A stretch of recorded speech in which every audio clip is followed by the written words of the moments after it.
Hey guys, my name is Chelsea and welcome back to my channel. For today's video, we're doing the 20 Bookish Questions Tag.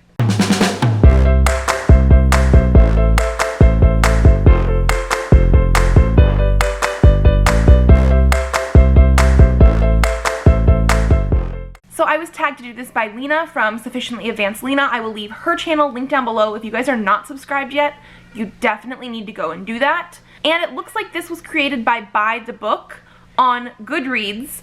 I had to do some sleuthing to figure this out, but I will leave the link to the original tag down below as well. And I guess we're just gonna get started. The first question is, how many books are too many for a series? I don't know. I'm a very big series reader, so like I definitely want to read books that are in series, and long series are usually good.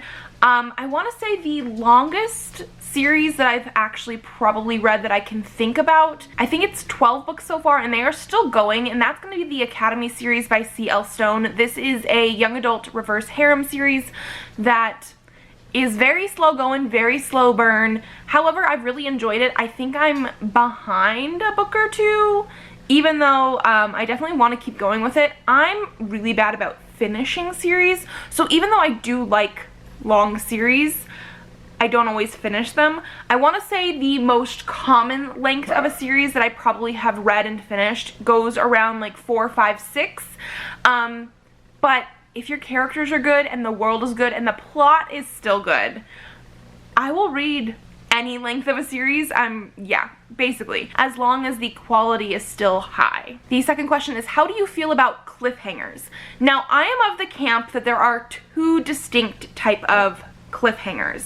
One is the most common that I feel like people talk about when they talk about cliffhangers, in the fact that you have, let's say, a book with an overarching plot line, and some of the questions or plots get wrapped up or answered in the first book. There are still plot lines that are not answered. There are still things that make you be like, oh yeah, there's more to this series and I want to read the next book. But we have some sort of resolution or conclusion, even though it's not a whole resolution or conclusion. There is another type of cliffhanger that I do not like, that is more of cutting off what I feel like is the climax in the middle of the climax and making you wait to see how it's going to end in the next book. Or a lot of them are very common with, you don't get any answers. It feels like you got mostly an exposition for the beginning and didn't really get into what was actually going on. And I have had that happen before. Those ones I do not like, because it definitely just feels like you aren't getting the satisfaction of actually knowing what's going on for anything. And I don't like that. I've actually had a cliffhanger end as a cliffhanger, like literally one of the characters fell off a cliff and was like potentially hanging on at the end. So that was intriguing, but that one I didn't mind too much, because again, it was one of those things where we had gotten things going. We ended on sort of an action-y scene, but we had at least some of the answers, some of the plot points wrapped up, and that's okay. So I like cliffhangers, but not the ones that make you feel like you didn't actually get any sort of climax in the story and that are very unsatisfying. Hardcover or paperback? I have a pretty even mix, I want to say, of both on my shelves. Paperback is obviously cheaper, and sometimes I just really like that better. However, I've been liking hardback a little bit more lately because of the fact that I do a lot of my reading at night. Once Presley goes to bed, he sleeps with us, and so he'll be in bed next to me, and I read either on my phone or with a book light. And it is so easy to just put that book light on the back hardcover of the book. Whereas if I have a paperback, I sort of have to sandwich a few pages into it with the back cover, and then eventually as I get further I have to like switch it to the other side. This is just a personal preference with the book light. Hardcovers are so much easier to read that way. Favorite book? How am I supposed to choose a favorite book? Like literally, I own over 1,300 books right now. That's impossible. So what I did, I actually have two here. I picked two of my more recent favorites that I've read this year. I'm probably gonna have more than 2, obviously, when we actually get to like the end of the year and I talk about my actual favorite books of this year. But I picked 2 of the more recent ones, and one is going to obviously be The Space Between Worlds by Mikaya Johnson. I cannot shut up about this on my channel, so people probably should have expected this one. This is an adult sci-fi with multiverses. Our main character is bi. There is a female-female relationship. We have lots of diversity also with gender and sexuality. It is a very tough book in some parts. There are definite trigger warnings for like abuse, potentially rape, murder, mutilation. There's a lot of stuff in here. A little bit of body horror as well. It's thinner than you would typically expect, I think, from an adult standalone book like this, but the writing style is gorgeous, and I really, really loved this one. And then on the complete opposite end of the spectrum, we have I'll Be the One by Lila Lee. This is a young adult contemporary about a plus-sized girl who is in a K-pop competition, singing and dancing, and I absolutely loved her. Again, bi main character. I'm loving all of the bi main characters coming out lately, and I just really enjoyed this one. There is fat phobia stuff in here, and it is very hard-hitting. I cried with this book, but it's still a feel-good book, if you guys can even imagine that, and I loved it. Least favorite book. Now this, I feel like is easy. I have only had one book that I have hated with the passion of like 10,000 suns. That is going to be Free Chocolate by Amber Royer. This was a book that I read last year, 2 years ago I think it was, and it's an adult sci-fi sort of romance. It's supposed to be a like telenovela in space. My biggest issue is that I do not believe our author is naturally bilingual with Spanish. She tried to insert Spanish words in places that, as somebody who took Spanish in high school and college, I'm not fluent, but the placement of these words just felt off. Not only that, but our main character can talk like multiple alien languages, and all the aliens also seem to know Spanish. The plot line that you read on the back of the synopsis, it takes like 3/4 of the book to actually like get to the action part of the plot. There was just a lot of bad writing in it. I was not invested. I wanted more aliens, and they didn't have enough aliens. Even based on the cover that we have here, there's an alien on the freaking cover, and he didn't show up except for like 3 different scenes. It was not good. I was so disappointed, so disappointed. Love triangles, yes or no? I don't feel like I have a big opinion one way or the other. It really just depends on how they are done by the author. If you are doing a love triangle where I can tell you are obviously trying to push the readers in a certain direction, I'm less likely to enjoy that. There have been some love triangles that I've read recently, Cassandra Clare, where she actually made the end game a poly relationship. That needs to happen more often, because if you're supposed to have 3 people, because it's a triangle, love each other and be in a relationship with each other, that seems to be the best answer. I mean, obviously not everybody can do that, but as long as the author's not trying to force me in a direction that I don't want to go, and the love stuff is believable. I need that build up of the relationship and not just like an insta-love thing. Otherwise, I don't mind too much. The most recent book you couldn't finish. For that, I think it was 1Q84 by Haruki Murakami.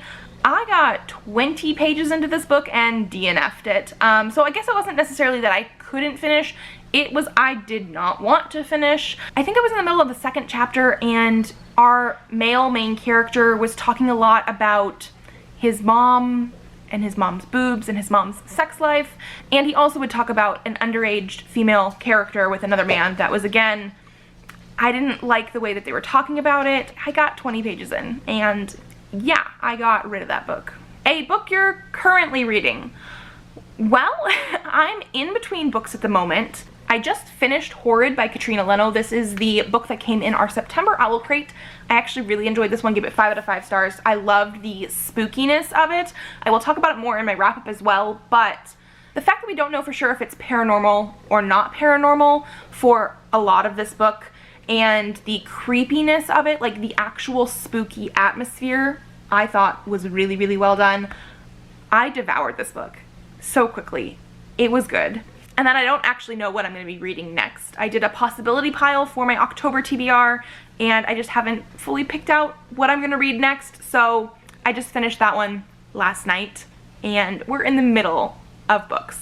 Last book you recommended to someone. I'm gonna go with On Account of the Gum by Adam Rex. This is a children's picture book that just came out on October 6th, and I picked up on October 6th. I didn't even realize it had just come out, but I was buying me books at Barnes & Noble and felt a little guilty about that, so I bought Presley some books as well. And oh my gosh, I am in love with this book. I actually just posted about it on Instagram and Twitter, so that's why I'm going with this one. It might be cheating a little bit because I didn't like recommend it to anybody specifically, but this one is great. So I love, one, the art style on here. It reminds me a lot of like The Old Woman Who Swallowed a Fly, in the fact that our main character has gum in his hair, and as the book progresses, as you guys can see here, more and more things end up in his hair. It rhymes. It has weird sort of dark humor in here as well that I just really, really enjoyed, and it was just so much fun because like we have our book where he starts off waking up in the morning getting gum in his hair, so the book actually starts before even the title page, and like the way that it's written too, it almost looks like crayons or something. I really love this book. So yeah, I mean, I just posted about it.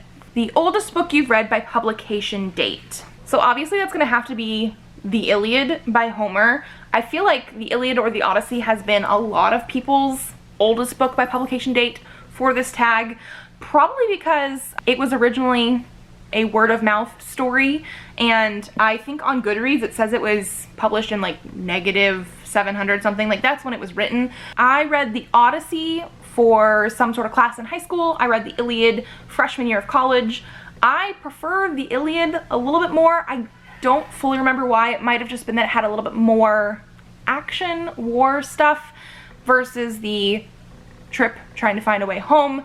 And this is the gorgeous Barnes & Noble leather-bound classic edition. So yeah, I don't think this is a new thing for almost anybody. I think most people have been picking this one out. The newest book that you've read by publication date. So for this, I actually did a reading vlog of 4 different arcs that I read for October 6th. And those are the most recent ones that I have read. So I ended up reading The Hollow Places by T. Kingfisher, We Were Restless Things by Cole Nagamatsu, Mary by Bree Grant, and The Unexplainable Disappearance of Mars Patel by Sheila Chari. I will leave the vlog link down below in case you guys want more information on those, but I did read all of those within a few day period for October 6th. Favorite author? Okay, that's a really hard one as well. However, just based on the fact that I did my Shadowhunter September this September and I just finished it recently, for now I'm going to be going with Cassandra Clare. I have read basically all of her books. In Shadowhunter September, I did actually read all 18 Shadowhunters books, so I will leave the vlogs and everything for that linked down below as well. But I've also read 3 of the 5 Magisterium books that she co-wrote with Holly Black. She's currently writing a new series as well. That's a new fantasy world, and she is an insta-buy author for me. I can't get around that. I really do love the easy accessibility it is to get into the worlds, but also the actual story and character relationships. That's a big one. I love the way that she does the character relationships, and she plays with my emotions all the time. And so at least for now, I'm gonna choose her. Buying books or borrowing books? We're gonna go with buying books. I am not a shopaholic exactly. However, I have no self-control when it comes to books. I am a book collector as well as a book reader. And so, yeah, we're gonna go with that. A book you dislike that everyone seems to love. Now, this one, I was not sure what to pick, and I finally decided on one. I'm not going to say that I dislike this book, because it is not true. It's not that I dislike this book. I gave it 3 out of 5 stars. There were some good things about this book, and some things that I just wasn't on board for with this book. It was a long-ass book. and that is going to be The Sword of Kaigen by M.L. Wong.